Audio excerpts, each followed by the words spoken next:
Hello, my name is Megan Kelvinek and I am the Knowledge and Evidence Librarian here at Somerset NHS Foundation Trust. Welcome to the second part of our Knowledge Mobilisation training. Today we are learning about before action reviews, which will also be referred to as BARs or BAR. I will go over how to identify when and how to use BARs in the 7-step improvement process developed by our wonderful quality improvement team. There are 4 recommended questions to help you create your own BAR, and I have created a step-by-step guide so that you will be able to facilitate or contribute to a BAR discussion effectively. Before action reviews are short, structured conversations held before starting a project, activity, or improvement initiative. They're designed to help teams learn before doing, by drawing on what's already known, whether that's from past projects, lived experience, or external evidence. BARs are especially useful when you're starting something new, bringing together a new team, or tackling a challenge that's been tried before. They focus on 4 questions that help clarify goals, anticipate challenges, and applied lessons learned. By encouraging teams to think critically and plan intentionally, BARs help identify knowledge gaps, risks, and successful factors early so you can avoid repeating mistakes and build on what works. At Somerset NHS, we use the 7 steps improvement methodology for quality improvement. BARs are most powerful at the beginning and again during testing. In the 7 steps improvement process, BARs are especially useful at step 1, forming the team. This is about who's involved and what do they already know. Step 2, understanding the problem. This step looks at questions like, has this been tried before? What worked? What didn't? And finally, step 6, the PDSA, Plan, Do, Study, Act. Before each test of change, use a BAR to reflect on what you expect to happen and what knowledge you're drawing on. They help teams be intentional, evidence-informed, and ready to learn as they go. Before action reviews aren't just for quality improvement. They're a powerful knowledge management tool too. While they're great for supporting improvement projects, BARs are just as useful in everyday work, project planning, service design, and team development. Anytime you want to learn before doing, a BAR can help you start with clarity, confidence, and the benefit of what's already known. Creating a before action review is simple and flexible. It's not about lengthy documentation, it's about starting with intention. Step 1 in creating a before action review is to set the context. This means holding the review before you begin a new project, initiative, or test of change. It's important to involve the full team or key stakeholders. This is anyone who will contribute to the work or will be affected by it. Setting the context ensures that everyone starts with a shared understanding and helps create these conditions for meaningful reflection and planning. In step 2, to guide the conversation, we use 4 questions. These help teams reflect, plan, and make informed decisions before taking action. First, what are we setting out to achieve? This clarifies the purpose of the work, the roles involved, and any risks or challenges that might arise. Second, what can be learned from similar situations and past projects? This encourages teams to draw on existing knowledge, whether from internal experience or external evidence, so they can build on what's already known. Third, what will help deliver success? Here, teams define what success looks like and how they'll measure it and what strengths or resources they already have to support the work. And finally, what actions do we need to take to avoid problems and apply good practice? This helps identify proactive steps, safeguards, and proven approaches that can be applied from the start. Together, these questions create a structured, thoughtful conversation that sets the foundation for learning, alignment, and success. The first question in a before-action review helps the team define the purpose and scope of the work. It starts with identifying what you're trying to achieve, whether that's solving a problem, improving a service, or launching a new initiative. You'll want to clarify why this action is needed. Is it responding to a known issue, meeting a strategic goal, or building on previous work? Understanding the why helps everyone stay focused and motivated. Next, it's important to identify who's involved and what their roles are. This ensures responsibilities are clear and helps avoid confusion later on. Finally, take time to discuss any risks or challenges you might face. These could be practical, like limited resources, or more complex, like stakeholder resistance or competing priorities. By answering this first question thoroughly, you create a shared understanding of the goal, the context, and the people involved, setting a strong foundation for the rest of the review. The second question in a before-action review encourages teams to look outward and backwards, to learn from what's already been done. Ask yourself, has this been done before, either here or elsewhere? What advice or lessons can we draw on? what evidence or experience should inform our approach. This is your chance to explore internal and external examples of similar work. What did others learn? What would they do differently next time? Use evaluations, case studies, and lessons learned to shape your thinking and avoid repeating mistakes. By building on existing knowledge, you can avoid reinventing the wheel. Learning from what's worked and what hasn't helps your team make informed decisions and improve outcomes. Evidence-based practice starts here. If you need help accessing relevant research or reports, don't hesitate to contact the library team. We can support you in finding the right information to guide your decisions. The third question in a before-action review focuses on what's needed to make the work successful. Here, you define what success looks like and how you'll measure it. It also helps identify strengths and resources you already have so you can make the most of them. Start by defining what success actually looks like, what outcomes are you aiming for, and how will you know if it's working. This helps the team stay focused and gives you something to measure progress against. Next, identify the strengths, resources, or enablers you already have.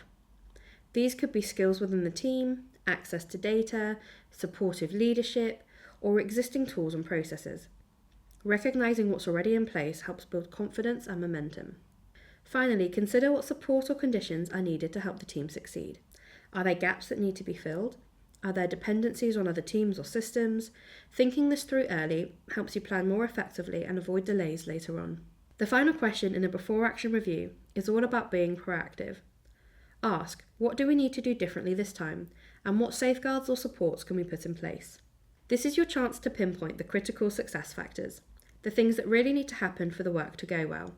It's also where you identify preventative actions that can help avoid known pitfalls, especially if similar projects has faced challenges in the past. Finally, agree on the next steps and clarify who will be responsible for each action.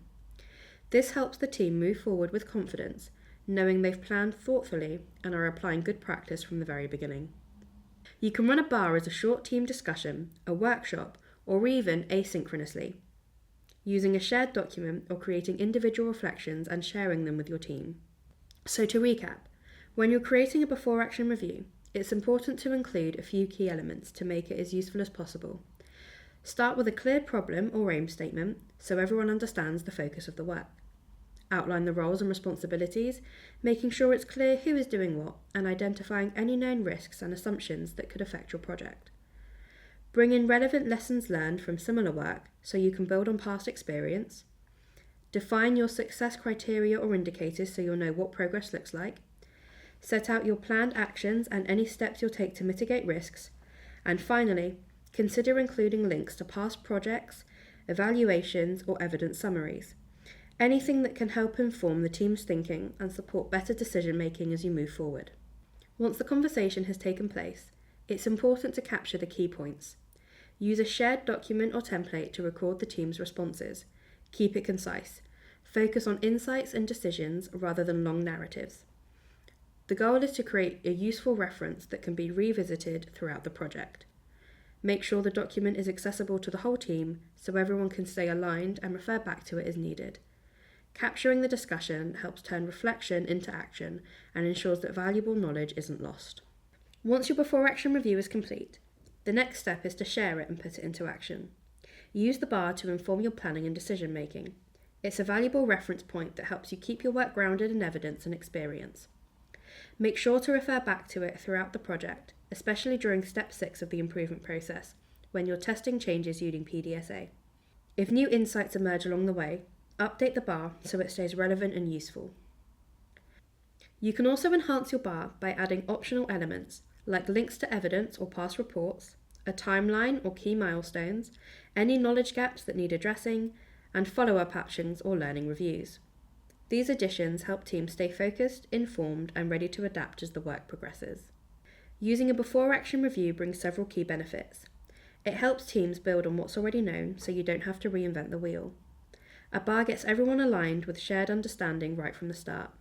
It also helps you spot risks and challenges early so you can plan for them. By linking action to evidence, bars encourage evidence-based practice. They support continuous learning and reflection throughout the project. And finally, a bar helps highlight any knowledge gaps or learning needs so that you can address them before moving forward. When you're running a before-action review, keep the conversation short and focused. Usually 30 to 60 minutes is enough. Use open questions to encourage everyone to reflect and share their perspective. Make sure to capture the key points in writing so that you can revisit them later if needed. And remember, bars work best when they become part of your regular routine, not something you do just for big projects. Storing before-action reviews in channels that are accessible to the whole team is essential. This prevents knowledge loss when team members move on or projects end, and it makes it easy to reuse valuable insights, reducing duplication of effort. Keeping bars visible supports transparency and shared learning across teams and departments, and they're especially useful for students on placement, new team members, and bank staff who need to get up to speed quickly. Think of each bar as a mini knowledge asset, small, practical, and powerful when shared. And don't forget, if you would like to share your own bars with the library team, they can be added to the wider knowledge repository. Once your before-action review is complete, it's helpful to connect it with other knowledge management tools that support ongoing learning and reflection. You might follow up with an after-action review, which helps teams reflect on what happened after the work is done, what went well, what didn't, and what can be improved. You can also use knowledge harvesting to capture insights from individuals, especially those with unique experience or expertise. This helps preserve valuable know-how that might be otherwise lost. And finally, consider using learning logs or journals to track learning over time. These tools encourage continuous reflection and help build a culture of shared learning across teams. Together, these KM tools complete the bar and help ensure that learning is captured, shared, and applied throughout the life cycle of a project or initiative. Let's look at a practical example of a before-action review in a healthcare setting. A multidisciplinary team is preparing to implement a new falls prevention protocol on an elderly care ward. Before launching the initiative, they hold a bar to reflect on previous efforts and align on their goals. In this scenario, the team's aim is to reduce inpatient falls by 30% over the next 6 months. Falls are a leading cause of harm and extended hospital stays, so this initiative is both urgent and important. The team includes ward nurses, physiotherapists, occupational therapists, the ward manager, and the patient safety lead. They also identify key risks and challenges, such as staff workload, inconsistent documentation, and patient compliance. By clarifying the goals, the reasons behind the work, and who's involved, the team set a strong foundation for success. Before moving forward, the team reflects on what's already been tried. A similar protocol was introduced on another ward, but uptake was low due to a lack of training. The lesson? Staff need clear guidance and time to embed new practices. They draw on evidence from NICE guidelines, internal audit data, and a recent quality improvement project from another trust. If they need help accessing further evidence, they know they can contact the library team. This step ensures they're building on existing knowledge, not starting from scratch. Next, the team defines what success looks like. Fewer falls, improved staff confidence, and positive patient feedback. They agree on indicators to track progress, including the number of falls per 1,000 bed days, staff surveys, and incident reports. They also identify strengths and resources they already have: an enthusiastic ward team, support from the falls prevention lead, and access to training materials. This helps them move forward with confidence, knowing they're building on a solid foundation. To avoid known pitfalls, the team agrees on a few key actions. They'll schedule short training sessions during handovers, assign a falls champion on each shift, and use visual prompts like bedside signage to remind staff of risk factors. To keep things on track, they'll hold weekly check-ins to monitor progress and adjust their approach as needed. These proactive steps will help the team apply good practice and stay responsive throughout the project. Once the bar is complete, it's saved in the ward's shared teams channel under Falls Prevention Project. It's linked to the project plan, training materials, and baseline audit data, making it a valuable resource for the whole team. To support wider learning across the trust, the bar is also shared with the local NHS library team, who uploaded it to the repository. This ensures the insights are accessible, reusable, and part of the organisation's collective knowledge. Thank you for taking part in this training on before action reviews. We hope it's given you practical tools to support learning before doing, and to make the most of the knowledge already available within your team and across the organisation. If you'd like to explore further, we've included some useful links. You'll find access to the Somerset NHS Library website, our training request form, the SF2 repository for shared learning, and the 7-step improvement process on the Collaboration Hub.